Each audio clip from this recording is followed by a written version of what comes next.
All right, ladies and gentlemen, we made it through the most stressful time of the year. Of course, I'm talking about tax day. Congratulations to us. And this is the time of year when I do a request for my friend and my tax guy, David Nutter, to thank him for doing such a mediocre job on my taxes. But in all seriousness, if you're sick of turbo-taxing it at the last minute, I will put his email address in the description box, and then we'll have the same tax guy. Oh, that's David calling right now. What a coincidence. David, what's up, man? I was just telling all the folks about the amazing the taxes that you did for me just last week, and I was trying to, pump your services to some folks who might need a highly mediocre tax guy. I appreciate that compliment, but can I be honest with you? You may want to edit this out. I'm not so sure you're the right guy to be pumping anyone's tires on taxes. I had a few comments I'd like to review with you if it's in private. First, do we have to do it in front of everybody? I mean, I'm recording. You can mute me, and they can just see your dumb face, or you can press play, and you can edit it out after the fact. Okay. I just had a few notes that my 3-year-old couldn't understand when he was helping me with your tax situation. I'd like to go over them in no particular order. You mentioned a dependent by the name of, if I'm reading correctly, Nick Croce? Croquet?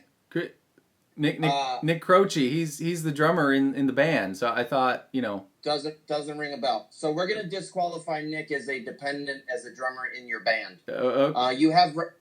You have reference, or there was some Googleization of a guy named Stone Gossard as your friend, and you're trying to claim that miraculous relationship as a tax credit. What? I don't think so, buddy. I'm not even sure you have a friend, let alone a guy named Stone Gossard. And then I may ask you about your request for these stimulus payments for your turtle factory farm. Well, yeah, we've got like 11, so I figured the lettuce really adds up, I stopped reading after I saw the name Terrence. I mean, is that even a real name? Well, a real turtle? He weighs like 14 pounds. A baby weighs 14 pounds. Your bag of fried potato brain weighs 14 pounds? I'm done with this conversation. I was actually calling to talk to Ruthie. Oh, okay. So if she's not around, I'll bid you farewell, and I hope you have a great day. All right. Look forward to talking to you next year. Okay, thanks, David. Take care. David Nutter, everybody. So here we go with how to play Stone Temple Pilots' Pretty Penny for Mr. A. White, Rodrigo Mendez, Jeremy spoke in class today, David Whalen, hey Jody Hay, Dave 8895, Cohen Hodge, Rob Hawkins, Nicholas Collins, Lucas Myers, Eric Barber, Marcello G, Pep Popla, Justin Taylor, Zoran, and not David Nutter. I've been running away scared from this song for quite some time, as you may be able to tell from the length of the request list, but it's not nearly as hard as I feared. Take your pointer finger and put it on the D string 2nd fret. Take either your pinky or your ring finger and put it on the G string 4th fret. It's a little power chord shape. Strum those 2 strings, and then we want the G string to fall down to 2 as well. So I'm just using my pointer finger for both. And then, also 2 fingers, I'm going to put my ring finger on the E string 3rd fret and my pointer finger on the B string 2nd fret.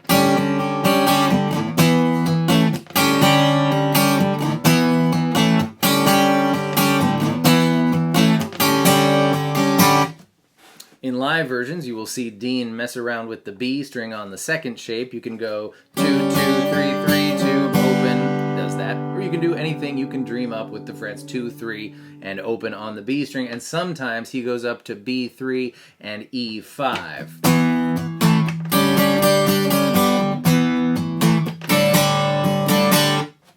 For the chorus, grab the B string 4th fret and give it a bend, give it a regular, then 2, open, open 2, hammer on, 2, 4, hammer on, 1 more pluck. Repeat.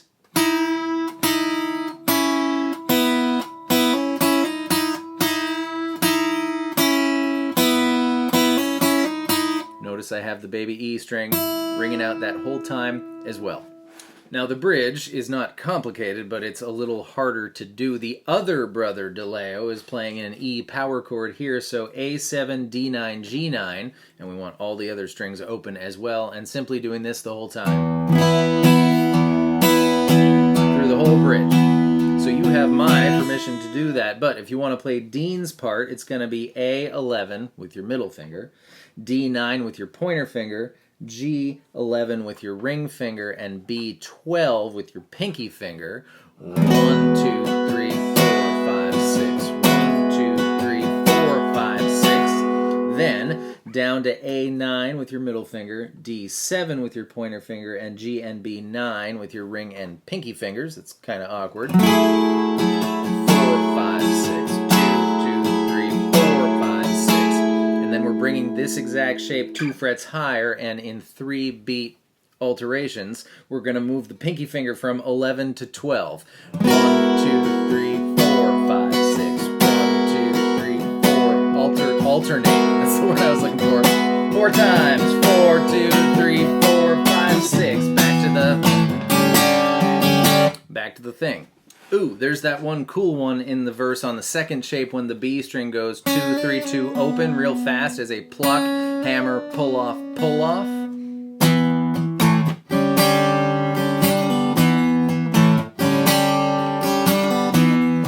I did it twice in a row. Ooh, this is bound to fail. And it ends on an E chord. Or this one. Up to you, but that's it. That's how to play Pretty Penny by STP. Not so hard after all. TurboTaxers out there, save yourself some stress and trouble and email David Nutter next year. Everybody else, thank you so much for being here. I hope that was fun and helpful, and I will see you next time with more stuff. Goodbye.